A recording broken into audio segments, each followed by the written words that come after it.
All right, we're going to go ahead and get started since it is now 12:30. Thank you for joining us, whether you are in this virtual Lunch and Learn live or if you are joining us at a later time to watch the recording. Welcome. We're excited to have you. I'm going to go ahead and share my screen.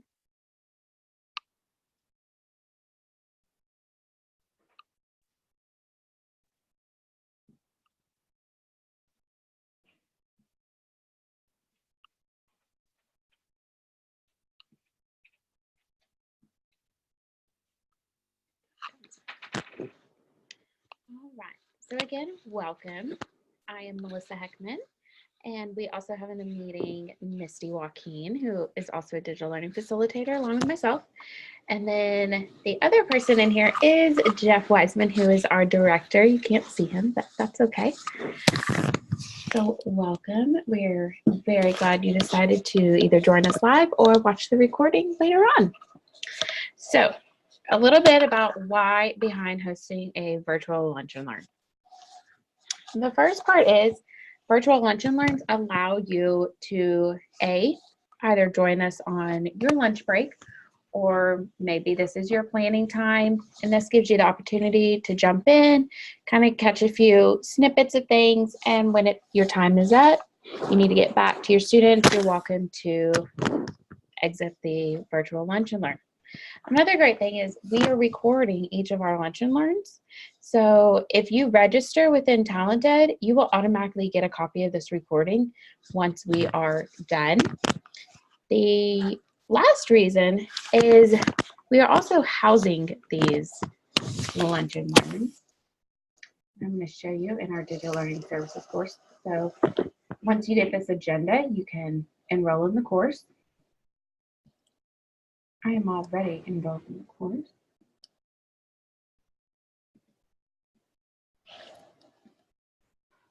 So once you enter the Digital Learning Services course, you're going to select Professional Learning. And then as you can see, we have our September one and then our January one.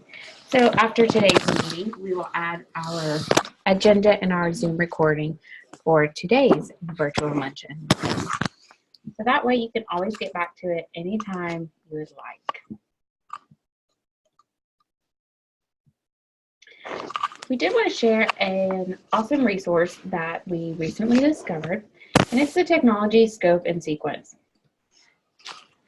In this document, you will see a list of different technology skills that students should be learning and growing in as they progress through our education system. So as you can see, your skill is on the left-hand side, and then your grade levels are to the right. B is for beginning. So at this stage, they should begin learning this skill. D is developing, so they're continuing to work on it. And S, secure, is generally referred to in our district as master. So for example, turning on and off a computer or a laptop or any other kind of device, kinder and first grade, they're starting to learn this. In second and third, they're continuing to grow and to master that skill. By fourth grade, they should have that mastered. And so as you go in, you'll see all kinds of different things: online safety, keyboarding, communication and collaboration tools, which today we are talking about digital collaboration. So some of the things you learned about today may help you assist your students with developing those skills. You also have word processing, problem solving, and it goes on and on. We invite you to either download this, add it to your drive, print it, however you'd like to store it. So that way you can also assist your students while they're in your classroom in growing these skills. So again, that is linked 1D in our agenda for today. Jeff, Misty, anything you would like to add to any of that before we move on? All right, so we are going to jump into digital collaboration. The first thing we're going to talk about, which is probably the most common form of collaboration in our district, so we're not going to spend a ton of time on it, but it's Google Apps. Google Apps are a great way to begin that digital collaboration with your students. I'd say it's probably a little bit on the lower end, but for those that are learning to collaborate online, it's something that they can use throughout all the Google apps.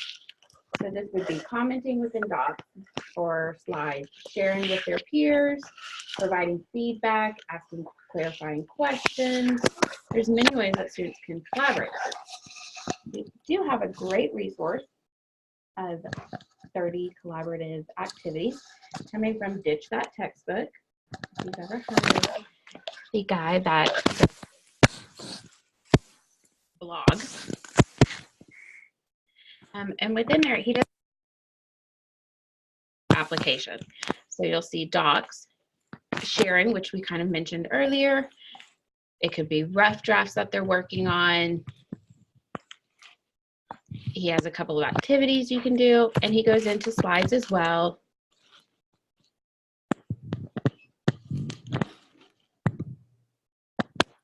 So definitely check it out. He's got a lot there. It goes on and on into different things.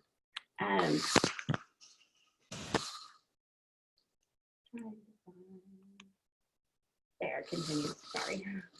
So you have sheets, drawings, and drawings is one that doesn't get used a ton in our district, but it's really a great tool. So if you haven't used drawings with your students, definitely check it out, especially with all the different kind of collaborative activities that they can be doing and using within the classroom. And it kind of mixes it up from the usual things that they do. Forms as well.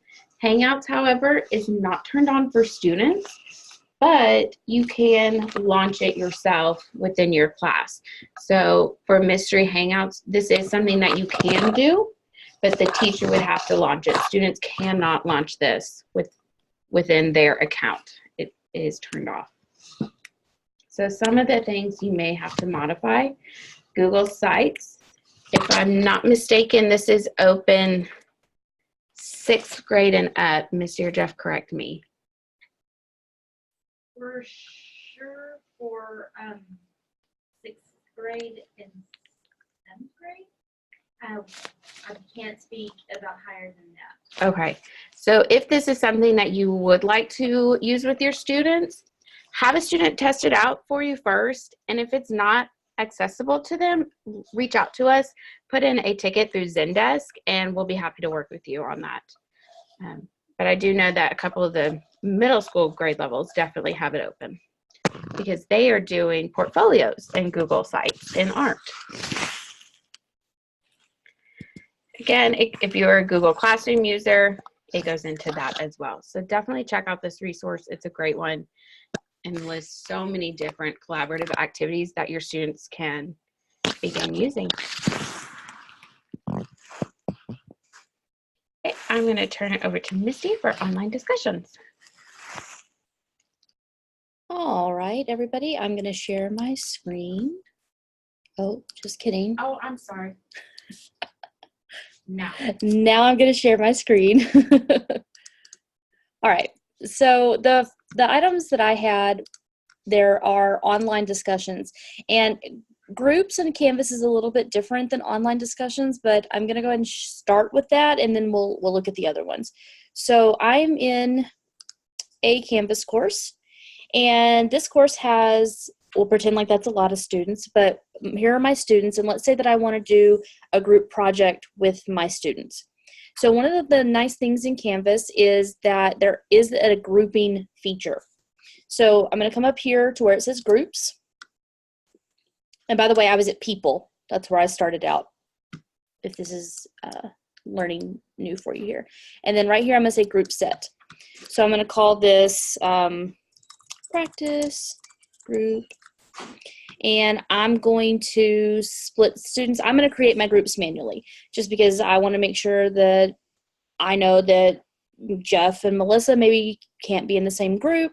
So I want to be able to spread my leaders out or spread out my kids who just are really love to present, things like that, so that maybe I don't have a group of all presenters and no recorders or things like that. But you can do a automatic split where I just want them all split into evenly. But I'm going to do mine manually. So those are your options there.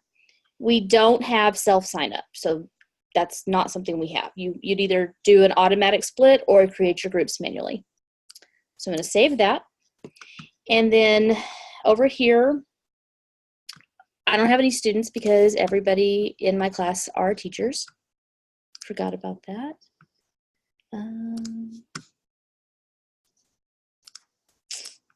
This isn't going to work the way I want it to. And now we're like recording and I can't do anything about it. So real quick, I'm going to, everybody, I'll change everything back, I promise, okay?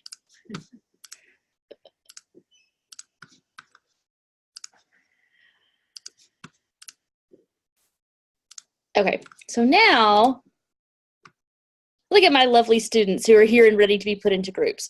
So I'm going to make groups and I'm going to give them a name. This is going to be group A, not one, group A. I'm going to limit them to 2 members. And then I'm going to make another group. That's going to be group B, limited to 2. All right, so I'm going to put Shonda here, and then I'm going to put Melissa here. So you can see already I've got 1 spot left in each of these groups. I'm going to put Jeff here. Now I can see automatically that that group is full. So I can't add any more students to this group. What's nice about doing this, and this is really where the collaboration, because right now this has all been me having to work, but now that this part is done, my students will have essentially a workspace within Canvas where they can now go and create and do whatever I've asked them to do.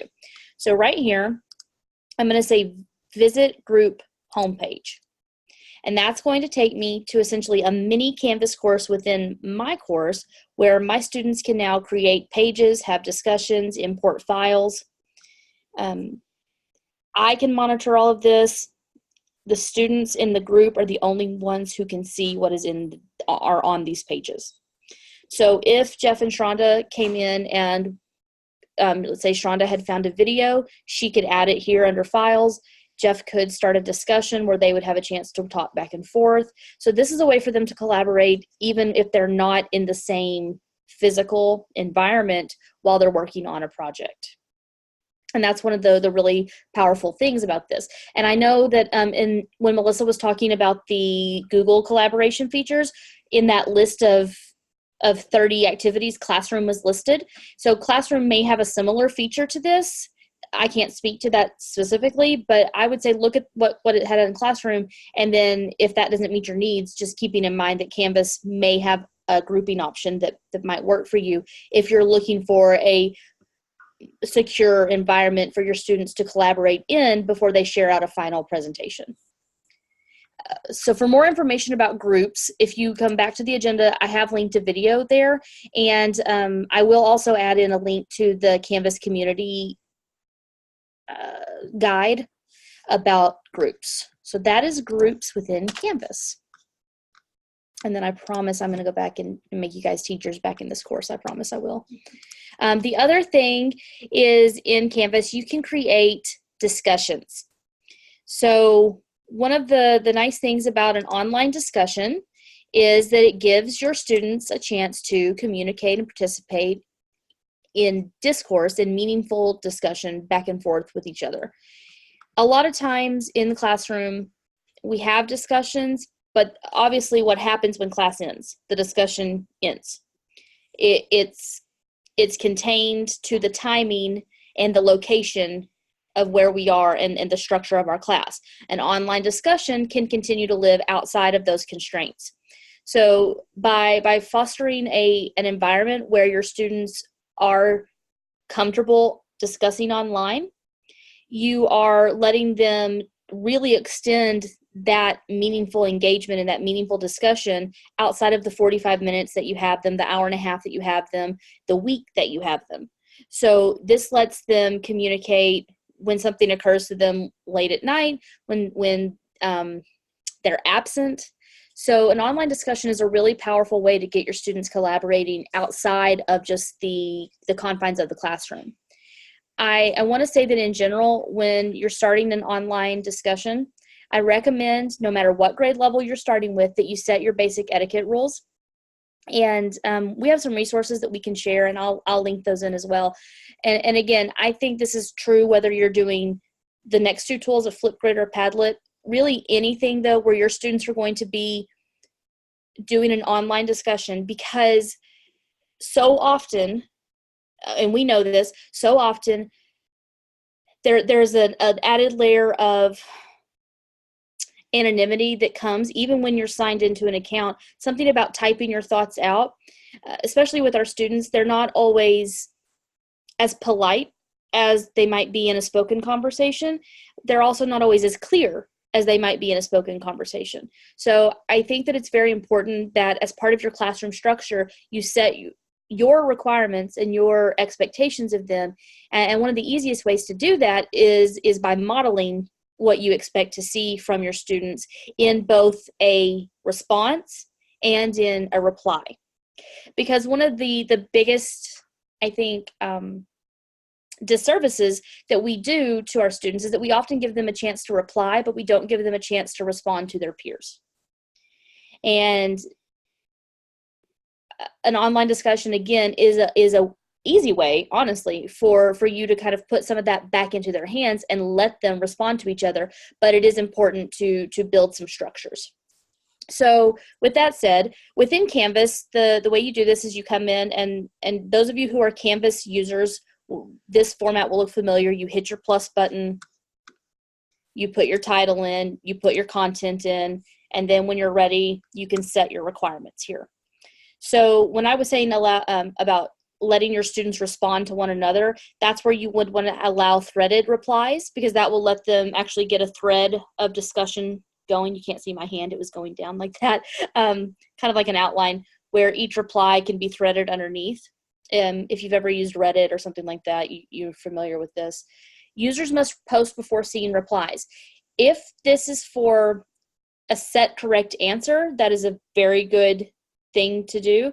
If this is just to get discussion going, I would say you don't need to check that, because it's okay if I think the same thing as someone else. I still need to respond to their post. Graded means you can take a grade on it, but again, it depends on what your goal is here. Allow liking, that's entirely up to you. You think of liking in terms of social media. Do you want to let your kids upvote basically a post they like, or would you rather it say stay strictly academic with responses and replies? So that's the basic structure there. I'm not going to do that now. Flipgrid is going to have a very similar look or feel. I don't have as many. I wish we had Melissa's Flipgrid, because she's got, and I may ask her to pull hers up in a minute, she's got a lot more topics and responses in her so that you can see what a more active one looks like. But I will speak to Padlet. So here, this Padlet.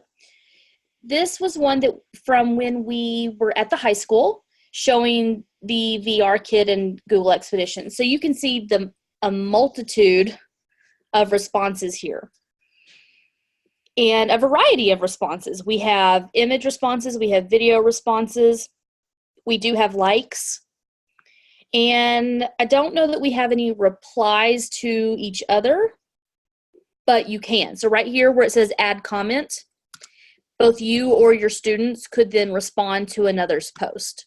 So while it's not as structured as a traditional online discussion board, it is still a method for online collaboration and online discussions. So I'm going to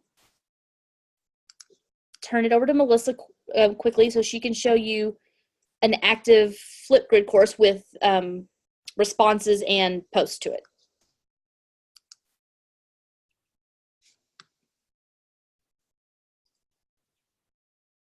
Did I put you on the spot, Melissa? I'm sorry. Nope, I already have it pulled up. I'm just trying to figure out how to share my screen. Okay, sorry. All right, so here is my Flipgrid account. As you can see, here are all of my grids. I have 6 grids.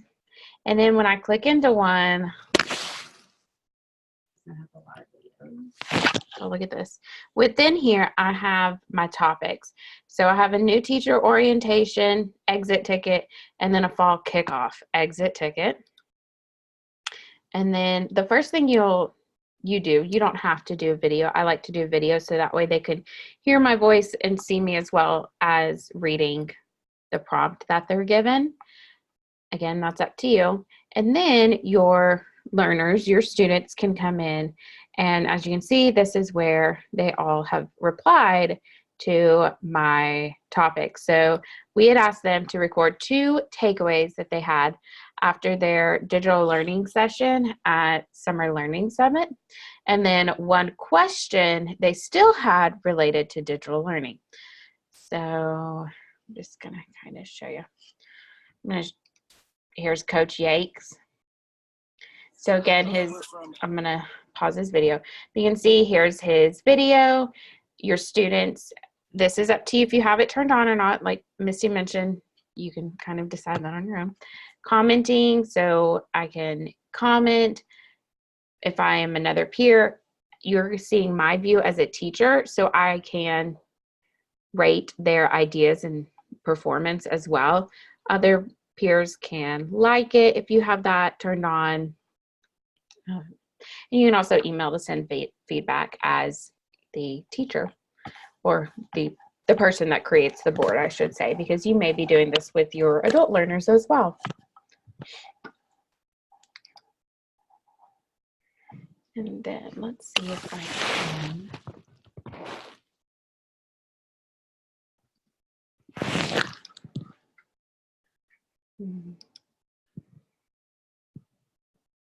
Sorry, I was going to try to show you what it looked like live.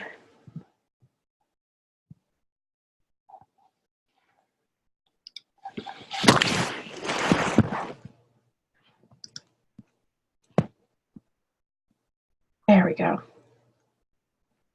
Oh, it's in a Canvas course. Let me pull up another one. That's why I can't get to it.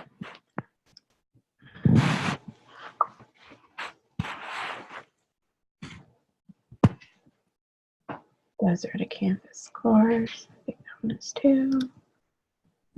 Look at this one.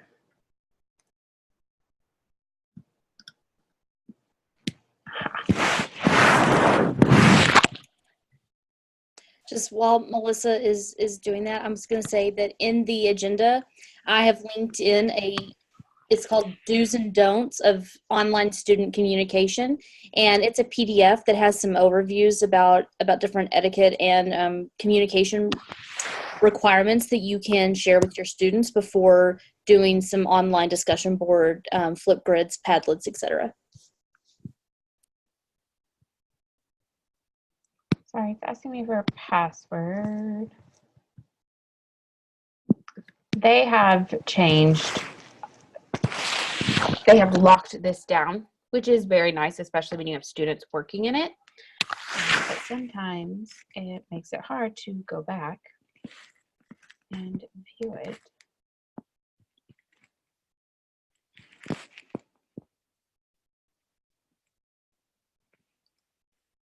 It's part of this one.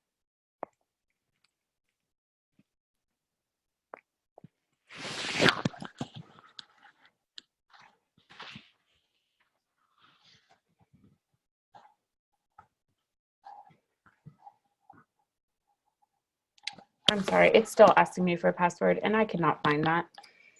I was going to show you what it looked like. And again, they have locked it down, which is nice, but makes it hard to get back to.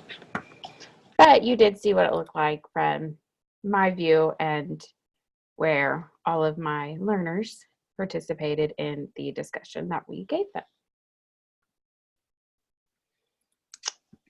And I will say, I know that we have had teachers use Flipgrid in as low as 4th grade classes for sure, because of some of the domain pieces that have been added. They are able to use their @LEISD accounts, basically.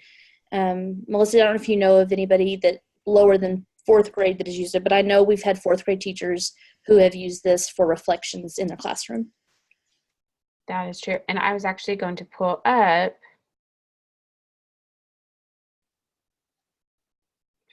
page.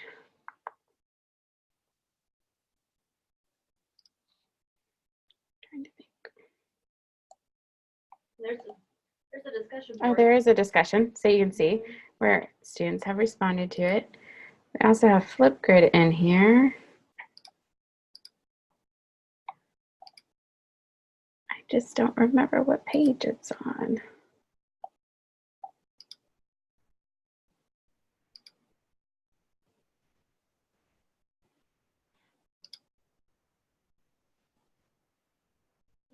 But of course, there's Flipgrid code, and I would have to go search for it. I apologize.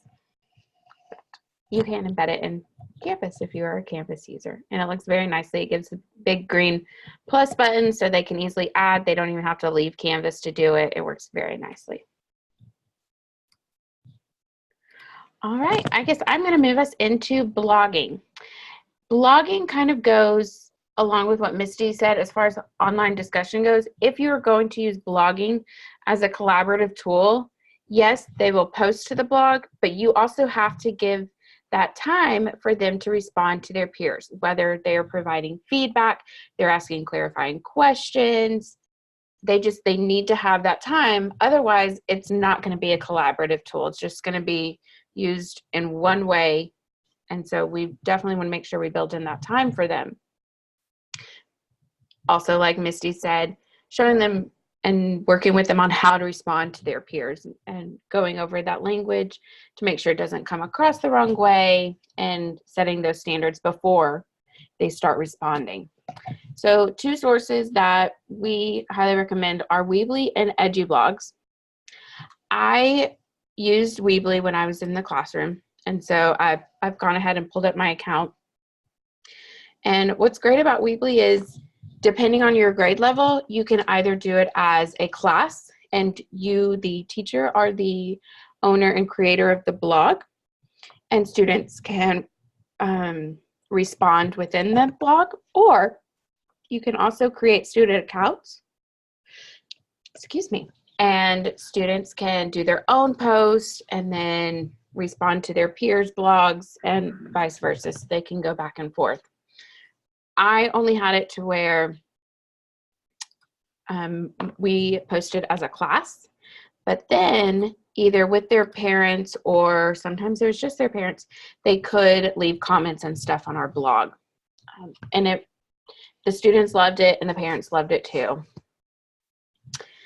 One of the great things though is within the settings of your blog, commenting, you're going to want to make sure you have it turned on. However, and depending on your grade level, also depending on the time of year, if they're just starting this, you may want to require approval. That is what I did. I wanted to be notified when somebody commented. That way I can go in and assess, is this appropriate or is it not? If it is, I would approve it and it would get posted, and then students can see those comments and respond back to them.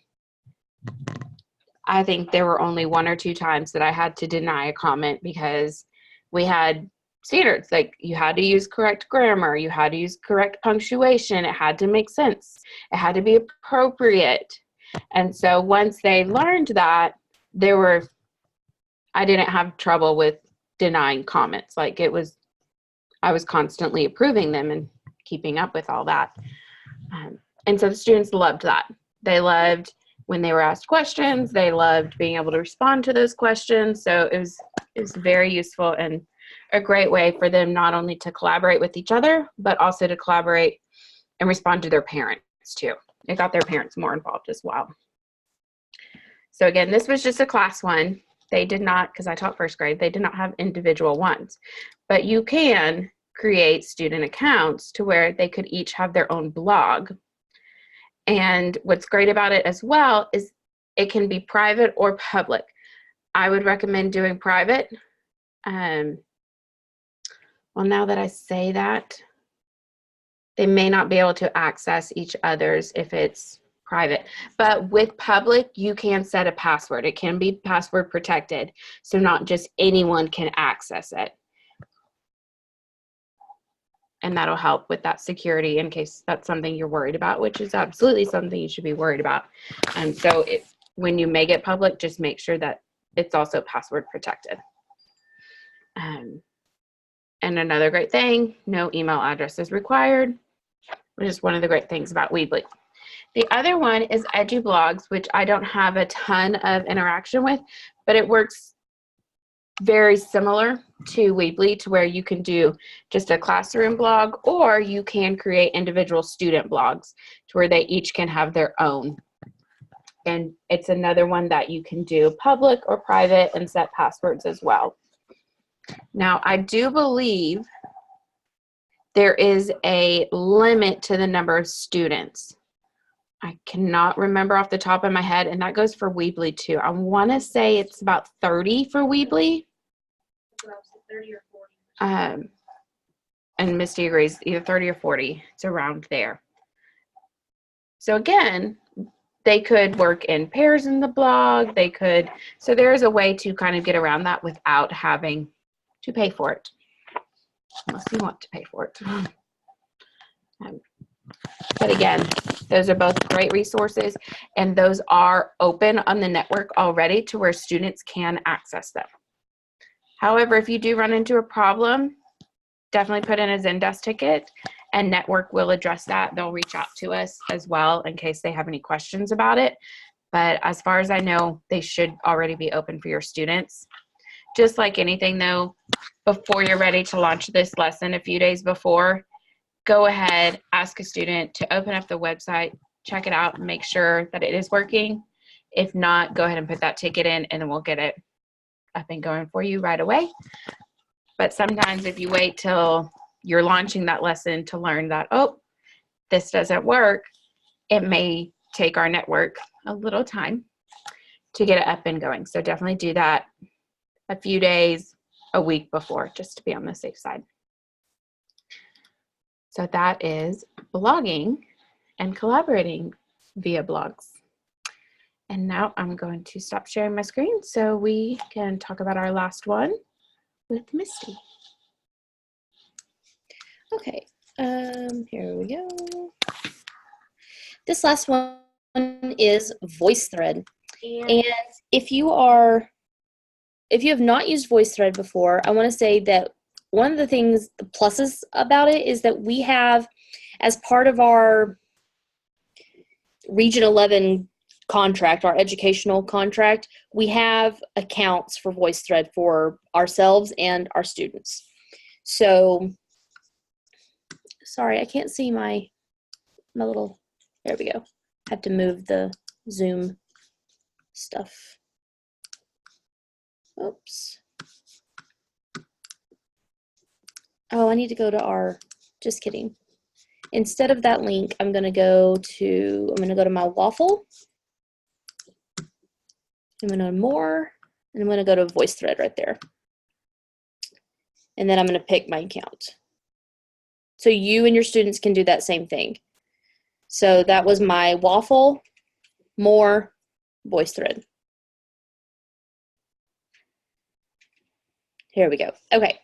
So if you are brand new to Voicethread, what it lets you do is it lets you take, you don't even have to take, but you can take Google slide presentations, PDFs, images, videos, and it basically makes like a slide deck essentially, but you or your students can then comment and leave threads, voice threads on each slide. So let me pull up one, a Voicethread walkthrough one to show you. So over here, there we go, is a snippet of my Voicethread comment that I left. So you can see who left the comment right here. The first one was a spoken comment. The second one is a typed comment. So you can see here. And then when you're ready, it'll either continue to play or you can navigate forward. And so thinking of this, there we go. There's a video comment that I left on my comment.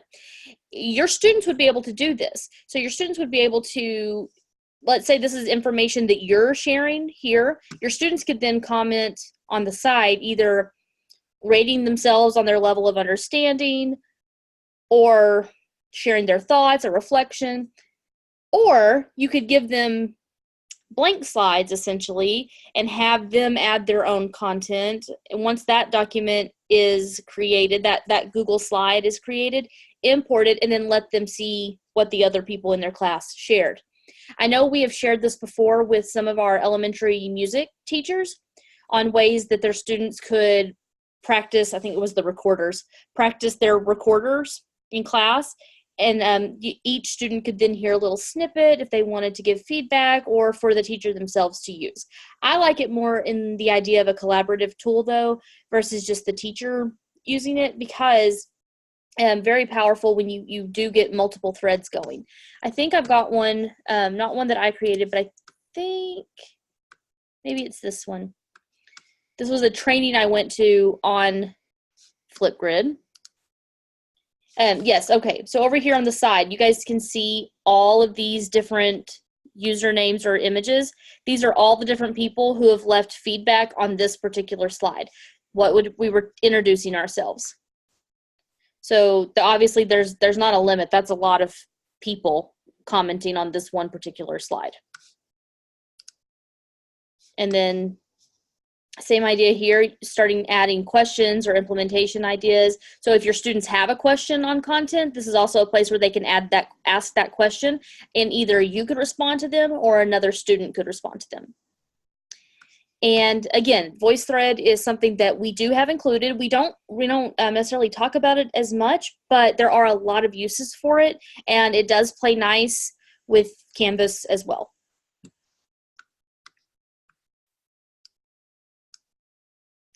So stop sharing, and I may adjust the link to our Voicethread one there to our training on it if you're interested in learning more about it. So it is a 108. We were scheduled to go to about 1:30, but with that said, I want to touch base and see if Melissa has anything to add, if Jeff has anything to add. And I see we do have somebody in the webinar with us right now to see if there's any questions from our audience, and we'll go from there. So I'm going to turn it, Jeff or Melissa? I found a Flipgrid that is active and live, so I'm going to share my screen so that way you can see it. I apologize about the technical difficulties on that. All right, so this is one embedded in Canvas, but it pretty much looks the exact same thing within a web browser. So again, you have the instructions for your learners at the top. If you choose to record yourself in a video, you can do that as well. And then at the bottom, there's that big button to tap and record. And you can see we do have some friends that have responded to this Flipgrid in general. So again, they tap the big button to start recording. Go ahead and show you. I have it set up, since these are educators, to make sure that they are within LEISD, and that's why they had to select that to sign in. When your students are using this on the computer, make sure that they do allow. Otherwise, they're going to run into some errors. And so you can see here is my video. And when I'm ready to respond, I would click that record button. Just going to go through the process real quick. I'm giving my feedback. I'm asking clarifying questions, responding to the directions I was given. Okay. I can go ahead. I can add to it some more. If I answered everything I need to, next. I can review it. Next. And then at the end, it asks them to take a selfie. And this is the picture that you'll actually see on the Flipgrid. So I'm not going to post this. And confirm. So this is their selfie picture. And also, they have the option to add little stickers or decorate their image. So you can see a couple of people did. She did a little art one. Chandler did a little football sticker, so totally up to you. And Melissa, I was going to say, where the collaboration really comes into play here is then your students can then respond to each other's grids. So if you look at the big screen, okay, so she can click reply and she could then record. I'm not actually going to record because I don't want it to post her, but I could right here. And then for you as the teacher, when you are looking at your grid on the screen, also if you close out, you can see like down here on Jessica or Ramona, there's a second little circle. That means somebody has responded to that person's Flipgrid. So you can see both.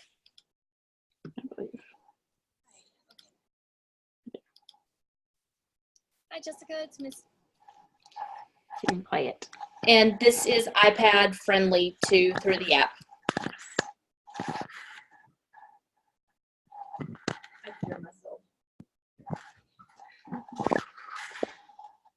All right. So any other questions or anything before we kind of wrap up? I don't know if y'all can hear me. Yeah. Hey, well, I mean, I'm just really glad that we've got this opportunity to share some ideas and share some tools that we've used and we've seen, useful and helpful in the classroom. So, this is really one of those opportunities to really hit on one of the 4 C's for our kiddos and really giving them some skills and some opportunities that, can really get them ready for the future and give them some fun and unique learning opportunities. So hopefully everybody found something today that maybe was either new or that you just hadn't seen explained that way. But no, this was great. And, we hope that if anybody wants to work together with us, that they reach out and we'd be glad to come and partner and co-teach and, plan something with you. All right, and just as a reminder, if you join for just a little bit or the whole thing, you will get a copy of the agenda and the recording right in your inbox once we finish up today. And it can also be accessed in our digital learning services course. So right at your fingertips. All right, well, thank you. We hope you enjoy the rest of your day, and we hope to see you at our next virtual lunch and learn. Bye, everyone.